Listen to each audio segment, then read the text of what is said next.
Que la gloriosa paz de Dios y el amor de Cristo esté con cada uno de los presentes en esta mañana, es mi deseo, en el nombre de Jesús. Amén. Tomen sus lugares, hermanos. En primer lugar, agradecido a Dios por este momento y al hermano Ariel por la historia,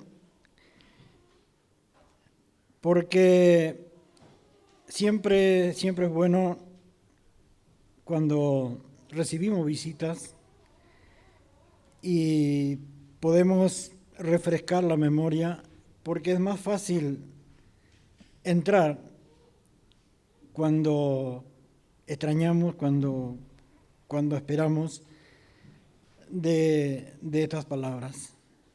La historia que trajo el hermano Ariel es algo que se venía cumpliendo en todos los profetas. Había una misión en cada uno para hacer, pero esta era muy difícil. La de Oseas era muy difícil porque Oseas sabía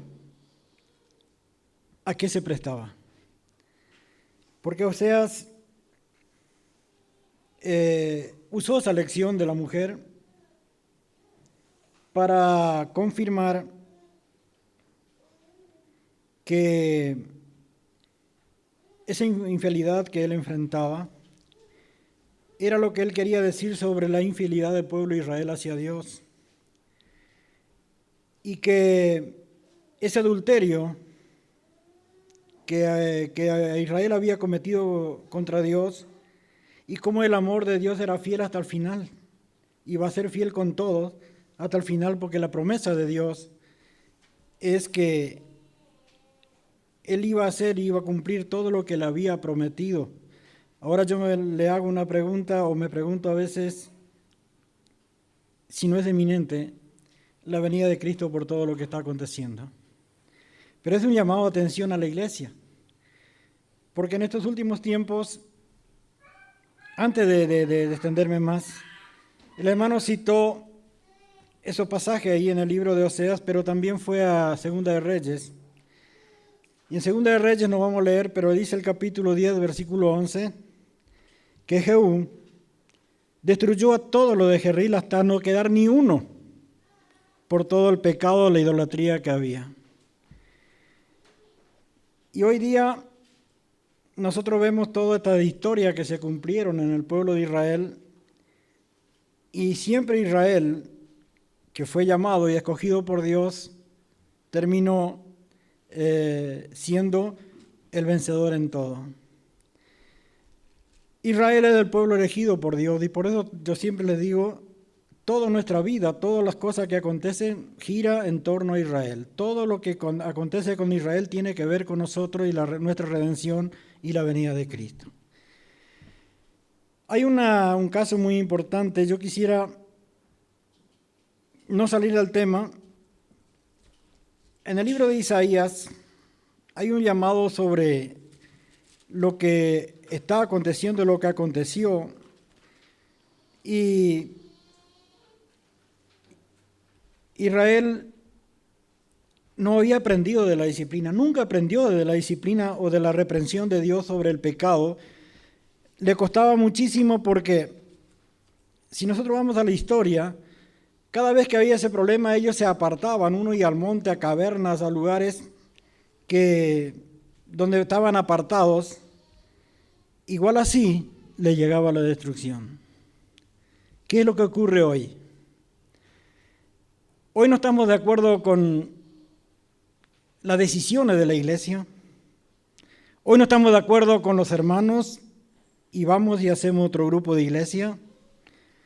O vamos a otro grupo de iglesia y nos sentimos más cómodos porque es más acogedor y por allí no tiene la misma disciplina, o por allí las cosas son mucho más permisivas.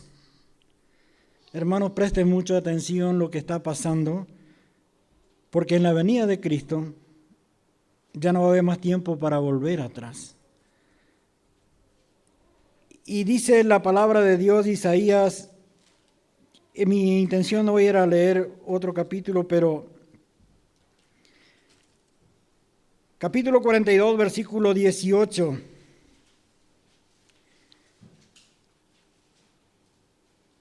Dice capítulo 42, verso 18, sordos, oíd, y vosotros ciegos, mirad.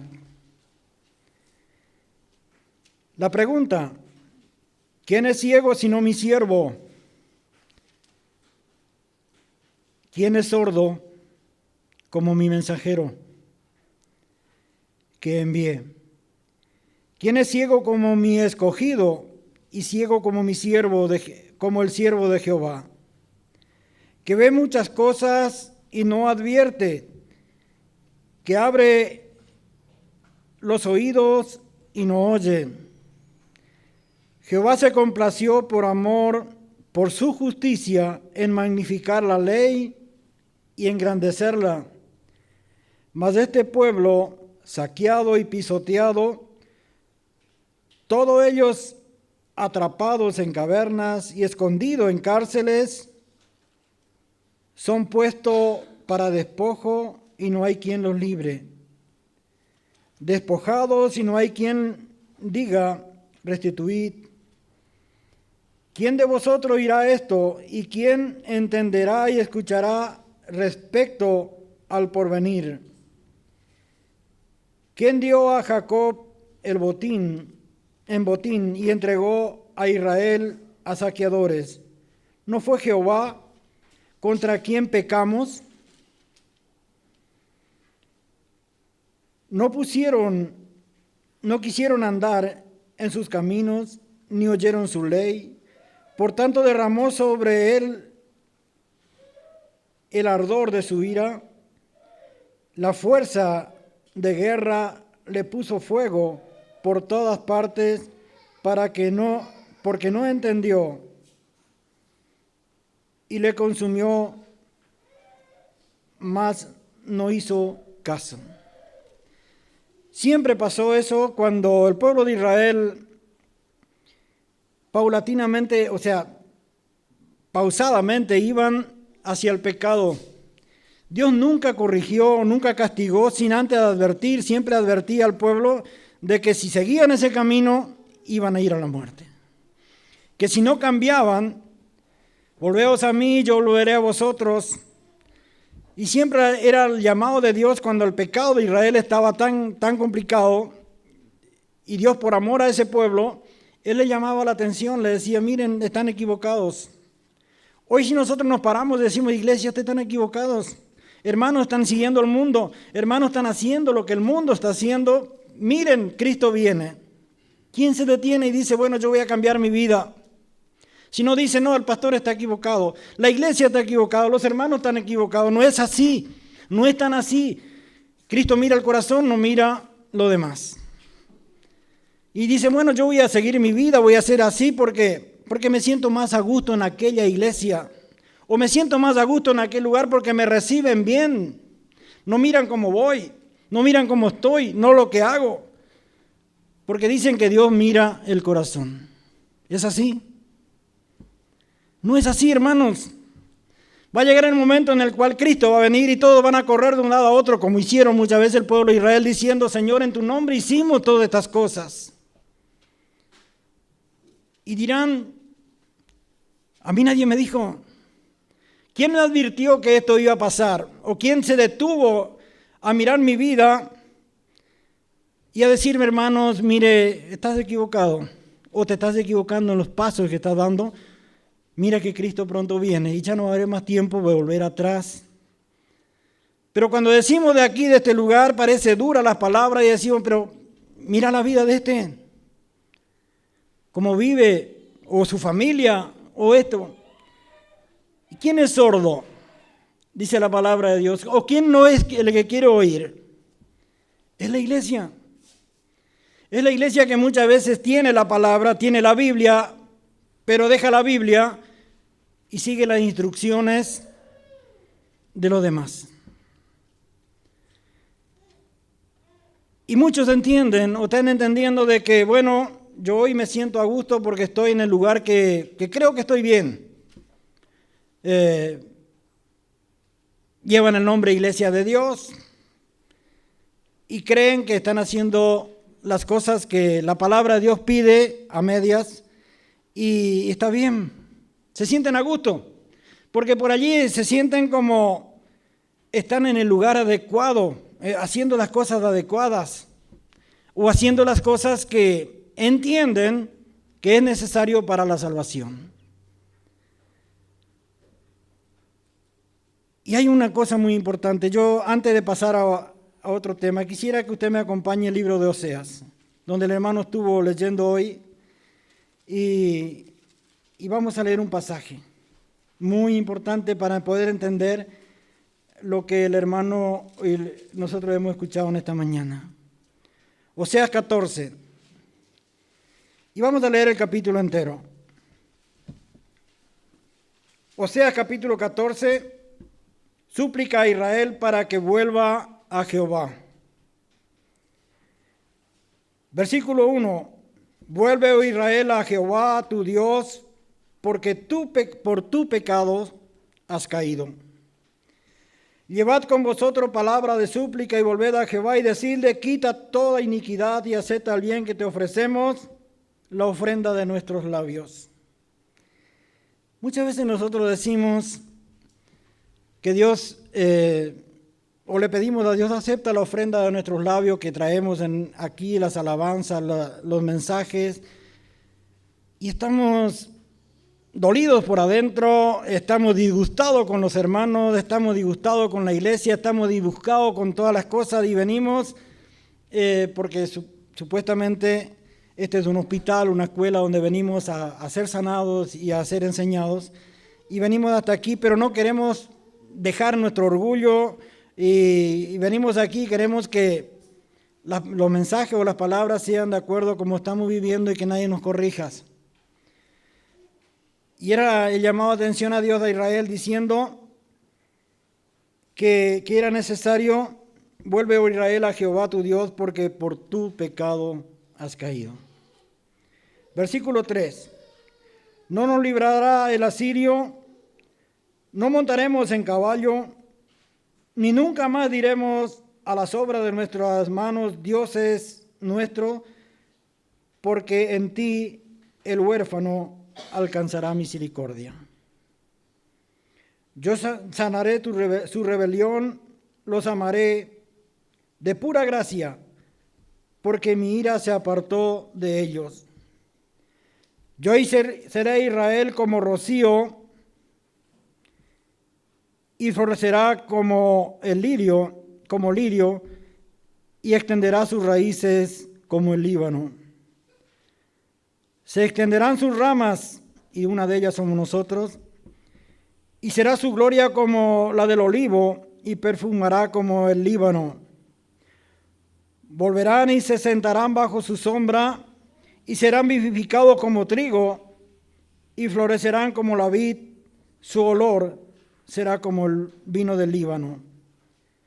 Efraín dirá: ¿qué más tendré ya con los ídolos? Yo lo oiré y miraré, y yo seré como la haya verde, y de mí será hallado fruto. ¿Quién es sabio para que entienda esto, y prudente para que lo sepa? Porque los caminos de Jehová son rectos, y los justos andarán por ellos, mas los rebeldes caerán en ellos. Hermanos, la palabra de Dios es firme, es clara. No hay muchas cosas que podamos agregar nosotros, porque el pecado no tiene lugar. O sea, Dios ama al pecador, pero no ama al pecado. Y Él dice que por esa rebelión que nosotros tenemos, muchas veces estamos distanciados de Dios. Y el llamado de Dios siempre a Israel era: vuelven a mí, yo seré amplio en perdonar. Esa misión del pueblo de Israel fue: el que pecaba moría o caía. Hasta aquel día en cuando nosotros hoy escuchamos esa alabanza de esa cruz, hasta ese momento en el cual Cristo ocupó ese lugar y dijo: Padre, no mate más al impío. Quizás tengan oportunidad de arrepentirse. Yo voy a ocupar ese lugar. Yo voy a morir por el pecador. es una forma de decir, sino era la misión que Cristo tenía que hacer por mandato del Padre. Pero desde ese momento en el cual Cristo ocupó nuestro lugar en la cruz y murió por nosotros, nosotros hoy tenemos la libertad de andar en este mundo, aunque errados, aunque equivocados vivimos, pero el llamado de atención a la iglesia es: Cristo está a las puertas y vuelve. Y la pregunta es a cada uno: ¿cómo estamos? Hermanos, no crean que andando equivocados va a venir de repente alguien y va a decir: bueno, te vamos a quitar la vida porque sos pecador. No. Hasta la venida de Cristo, uno y otro andarán juntos hasta aquel día. Pero oh sorpresa va a ser cuando todas estas cosas se vayan a cumpliendo y cuando nos demos cuenta que la venida de Cristo ya es, hoy decimos que es inminente porque las cosas del hermano mencionó el deterioro que hay en la sociedad, en todas las cosas que están pasando en el mundo y por ende en nuestro lugar, en nuestro pueblo, en todos los lugares ya no hay paz. Ya no hay seguridad en nada. Ya no hay confianza en uno en otro, ya en la palabra. Ya no hay más seguridad en las cosas que están haciendo. Y nosotros por allí muchas veces nos queremos justificar y queremos decir: bueno, yo creo que la iglesia no es tan así. O la palabra de Dios no es tan así. Yo tengo tiempo. Voy a mejorar mi vida cuando voy a solventar todos mis asuntos, mis problemas, mis cosas, mis necesidades. Bueno, yo ahí me voy a dedicar un tiempo a la iglesia o a Dios. Necio si mañana viene a pedir tu alma. Ese llamado es a todos. Ese llamado es incluso a aquel que se cree que está preparado. Mire el que está firme, mire que no caiga. O aquel que dice: bueno, yo estoy bien. Y el enemigo no duerme, no descansa. Si no, la historia de Job hace un bosquejo de todo lo que está pasando hoy día en nuestro medio. Y todas las familias tienen una cruz, una lucha que sobrellevar y poder sortear tantos obstáculos para poder estar en comunión y poder venir a la iglesia juntos y adorar a Dios. Esa comunión se fue perdiendo. Cada uno cree que debe hacer lo que les parece.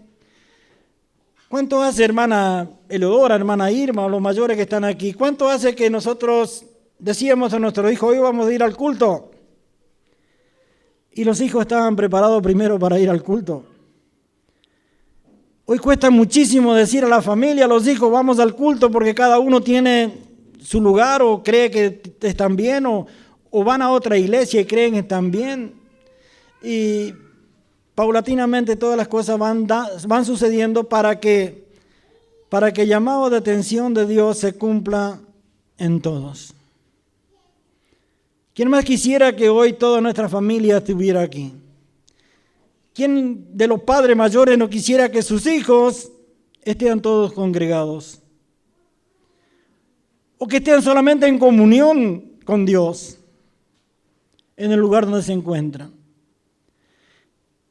Y hoy cuesta tanto llevar una palabra de aliento. Por ello yo le dije gracias al hermano Ariel, porque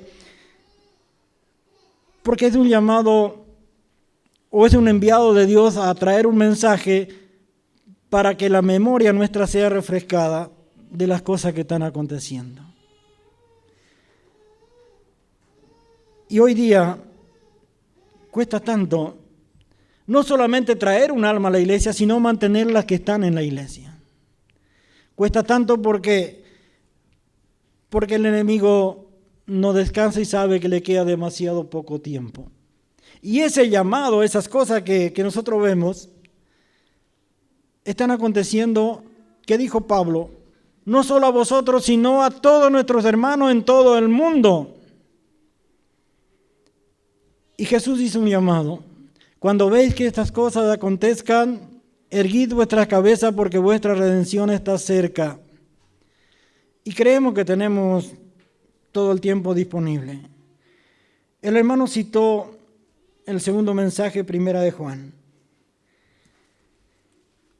Hay un mensaje allí que todos leímos tantas veces y que todos entendemos de que es palabra de Dios. Primera de Juan capítulo 3, había leído el hermano, y decía: en esto hemos conocido el amor, en que Él puso su vida por nosotros, y también nosotros debemos poner nuestra vida por los hermanos. ¿Qué pide la palabra de Dios? ¿Morir por un hermano? Poner nuestra vida en servidumbre para la obra de Dios, para que esta gloriosa palabra tenga cabida en los corazones y nos preparemos para esa venida. No perdamos el tiempo, hermanos, porque la venida de Cristo se acerca. Oremos por todos aquellos que necesitan de que esta palabra pueda ser glorificada en sus corazones. Decía la lectura: pero el que viene de este mundo y ve a los hermanos tener necesidad y cierra con él su corazón, ¿cómo muera el amor de Dios en él? Hermanos, dejemos lo material, dediquemos pura y exclusivamente en lo espiritual. Esa gran necesidad que muchos por allí se sienten cómodos 6 días a la semana en su trabajo y el sábado vienen al culto, cumplen su misión y ya están. Habiendo tantos necesitados que tal vez en sus hogares usted se encuentra con una persona y habla con él y parece que está todo bien. Hay sonrisa, hay dedicación para hablar, pero por dentro está necesitado de que no solo hablen de trabajo, no solo hablen de las cosas que están pasando, sino Cristo pronto vuelve. Nos cuesta tanto hablarle a alguien, a un amigo nuestro, de que Cristo pronto volverá. En el trabajo mismo, en las cosas que nosotros hacemos, parece que el que está con nosotros se siente a gusto hablando de trabajos. Y no es así. Quizás esa persona está necesitando que en ese momento, o Dios te mandó en ese momento para que le diga: hermanos, ¿qué crees de la venida de Cristo? ¿Qué crees de Dios? Y nosotros por allí no dedicamos ese tiempo. Y la misión era lo mismo. Dios mandaba a los profetas de antes y hoy se usó a Oseas, que tuvo una vida, esos 45 años de ministerio de él, que es lo mismo que nosotros. Hoy nosotros empezamos con 20, a los 65 años ya casi nos cansamos y por allí esa vida útil que tenemos que aprovechar.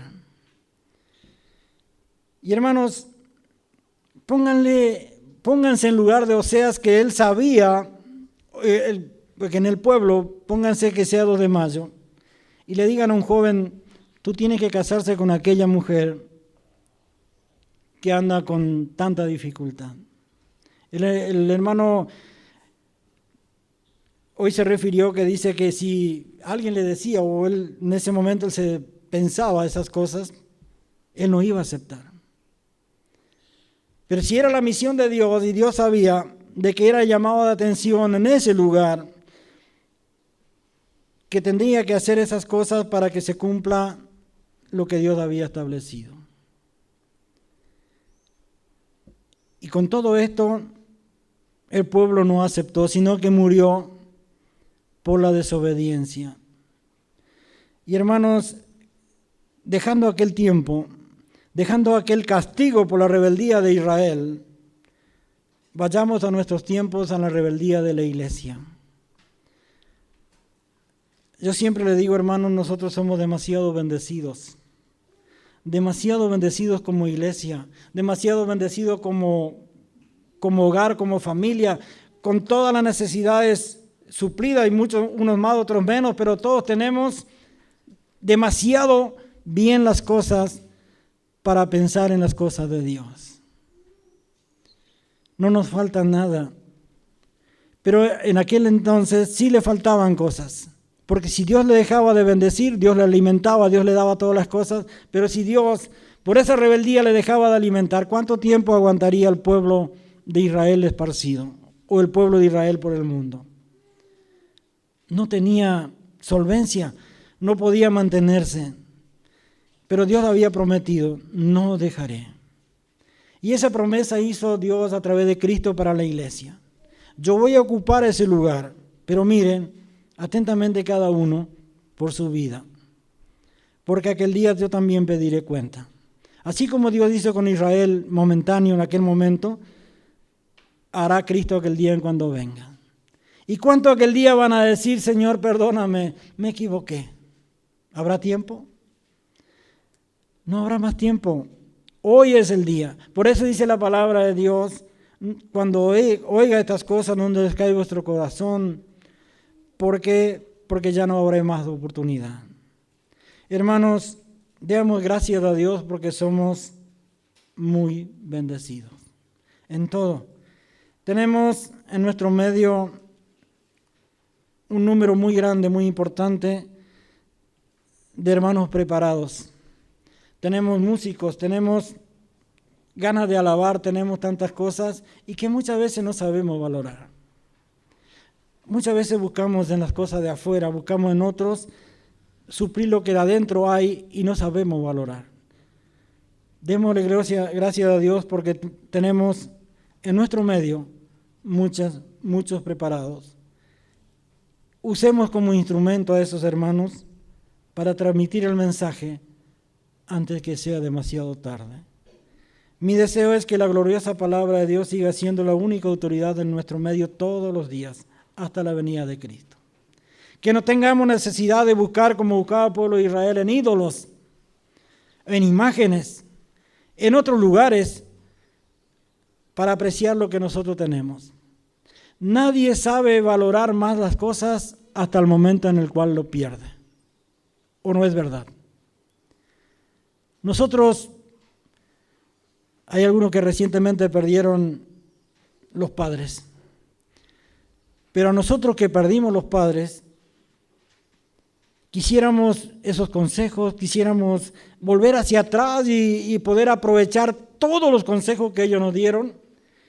O ese momento de que nosotros por allí con el disgusto,